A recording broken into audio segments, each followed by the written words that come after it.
Hello, I'm here in Decatur, Rhodes Ferry Park, Trail of Tears, Rhodes Ferry Park Trailhead.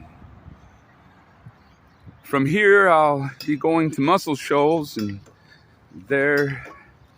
So I'm going to get these signs here in Decatur. You can see the Tennessee River. From here, I'll be going to Muscle Shoals area in Florence and seeing just how the Lord works there. Uprooted from home. This is a site of painful memory, a place of upheaval. Decatur was just one stop on a deadly journey over 1,000 miles, the forced removal of the Cherokee people from the Tennessee Valley. Along the edge of the Tennessee River, this town bore witness to the Trail of Tears. From 1837 to 1838, boats and trains carried 2,300 Cherokee people through Decatur on their way to Indian Territory. 3 witness structures from the time still stand in Decatur: the Burleson Hines McIntyre House, the Dancy Polk House, and the Old State Bank. So you see pictures of them and their location on that map in the picture. Words of resistance. Oral tradition, stories passed from one generation to the next, long told the history of the Cherokee people. Sequoyah was the first to write it down in 1821, about 90 miles east of Decatur. He created the Cherokee syllabary, a set of 85 syllables that represent sounds. Cherokee literacy spread like wildfire. Warriors learned the syllabary in a week and carried it back to their villages. Knowledge is power. The first issue of the Cherokee Phoenix went to print in 1828. The newspaper written in both English and Cherokee informed readers about events in Washington, D.C., which ultimately led to the Trail of Tears. It was also a platform to speak out against removal of Cherokee people from their homeland in the Tennessee Valley. So there you have, I don't know if it will show up where you can read, a quote from John Ross. And that's a picture of him, Cherokee Chief John Ross. Here is a timeline, roots of Cherokee culture.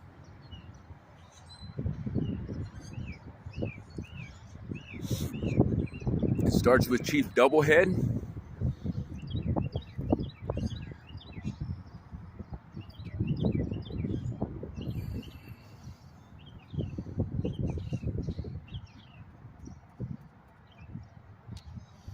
Here's something about the Creek Path Mission School, opened in 1820 to teach English and Christianity to Cherokee children in northern Alabama.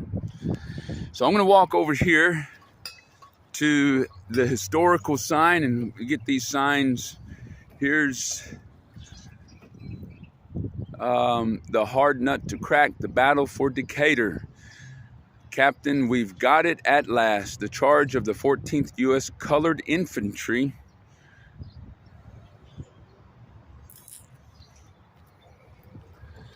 Muscle Shoals down the road that I'll be hiking towards will also be the place where, Lord willing, I'll stop and see. I could think it's the Fame, the recording studio, the music part of Muscle Shoals. I want to visit that as well. So here is Decatur along the Tennessee River.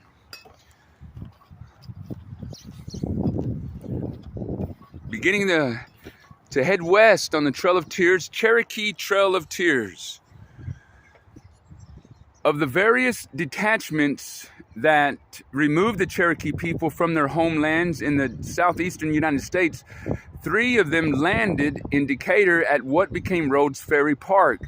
Due to the difficulty of navigating the Muscle Shoals portion of the Tennessee River, the Cherokee were transported from Decatur landing to Tuscumbia landing using the newly built Tuscumbia Court land and Decatur Railroad. On March 7th, 1837, the Major Ridge Party docked at Decatur with 471 Cherokee. The Lieutenant Edward D's detachment landed here on June 9th, 1838 with 800 Cherokee, and on June 21st, 1838, the Lieutenant Robert H.K. Whitley detachment landed with 1,000 Cherokee. Out of the 3 detachments, there was but one documented fatality in Decatur, that of an elderly Cherokee woman. A second documented fatality happened en route between Decatur and Tuscumbia involving a Cherokee man crushed by the train. We're on the banks of the Tennessee River. I read about the northern route of the Trail of Tears going all the way up into Missouri, and I think it went further than that as well, and that was during the winter with the Cherokee. And so there were, times, there was times of many conversions. God was working, God's Spirit, but also there was times where they wasn't allowed to have services, gospel services, and they was forced during the winter to keep moving. But there was a picture in, I forget the name of the book, that showed a place where Jesse Bushyhead was preaching. And so I'll try to, on this southern route, this is the water route, of course, and I will go up to Florence, go up to Lawrenceburg, Tennessee, where I'll pick up the land route, and there's portions of the actual the footpath that they say is visible. And I will try to also show places where if I can find the location and if they're documented, I'll try to find places where they had services, gospel services. So here you have the fight for survival. The Cherokee people resisted the government's order to leave the Tennessee Valley. They signed petitions and lobbied Congress, yet the Indian Removal Act of 1830 still passed. In March 1837, the first detachment, a group of Cherokee families, slaves, and a doctor loaded onto 11 flatboats with Major Ridge, a Cherokee leader. In 1838, 2 more detachments faced hunger, disease, and death on their Trail of Tears route through Decatur. And so here you see a map shows Decatur and the route. You see how this, of course, is the water route all the way to Tahlequah. Lord willing, I'll be heading toward as far as Fort Smith. There is some other things in Arkansas that I want to see, such as the Butterfield Overland Stage Route and portions of that, packed with people. On this river in front of you, 2,300 Cherokee people arrived in waves, forced from their Tennessee Valley homeland in 1837 to 1838. The steamer Knoxville towed the flatboats loaded with Cherokee families. Heavy rain soaked their clothes. Cold wind whipped off the water. They survived on cornmeal and flour and fried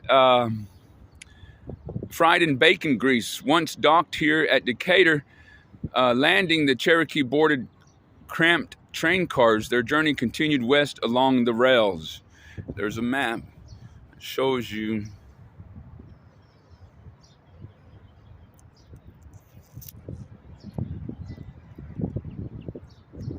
women were found sick from exposure during the night due to a wet situation. A child of John Field sick with diarrhea. Mary Swimmer was taken suddenly with fainting and spasms.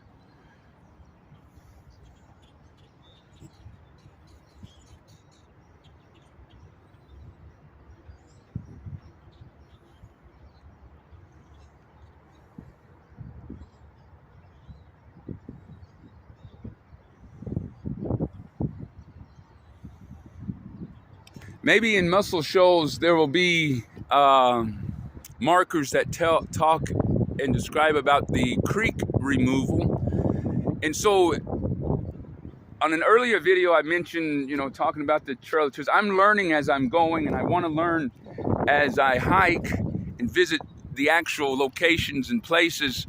But Alabama was a starting place for the Trail of Tears. Especially with the creek removal and the Cherokees that was here in this area. So Alabama was played a major role, starting point from Fort Payne Gainesville and Decatur here in the Trail of Tears, in the removal episode and of the tribes, the civilized tribes in this portion of America, of the United States. And so Alabama was a starting place. It's a very beautiful state. It has a lot of rich history, early native history here in this state, especially with mounds and so forth, old footpaths, and it's just amazing state. I've enjoyed hiking Alabama. I've hiked all the way from the southern part of Alabama all the way up here to the north part, and there was a few times that I accepted a ride because of just trying to fit into time frame. It looks like that railroad bridge there has a lift, like that section rises for boats to cross. That's neat. That's cool. So here you have the park that I'm at in Decatur, Rhodes Ferry Park, and be walking this. It's the view of Decatur. So there it is. So come along with me on this journey on the Trail of Tears. Let's see what the Lord does. It will be exciting.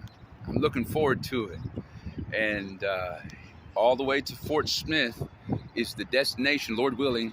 That's where I'll hike to. So I'm excited for this. Stop in Muscle Shoals, see the Trail of Tears area there, episode, the events that took place there. Also, there's a memorial, a wall in Florence, and I want to go visit that as well. And so there's some other sites that I want to see, but I want to see about the music, industry. Though, of course, the Muscle Shoals, that's where Leonard Skinner comes from. They had a famous recording studio there, I guess, called The Fame. I want to see that. And so we're going to just see along the Tennessee River here on the southern portion of the Trail of Tears.